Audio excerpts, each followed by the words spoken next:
Հա, բայց երբ որ դու փորձում ես բերել հակափաստարկ, ասում են լեզվիդ ես տալիս։ Դու հակառակվող ես, դու ըմբոստ ես, դու լեզվանի ես, դու անհնազանդ ես։ Այսինքն ստացվում է այսպես, որ մի մտածի,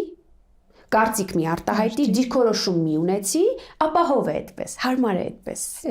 հեշտ է այդպես, այո։ Բայց արդյունքում լինում են մարդիկ, որոնք ապրում են կողք կողքի, ֆիզիկապես կողք կողքի, բայց հուզական կապ իրար հետ չունեն։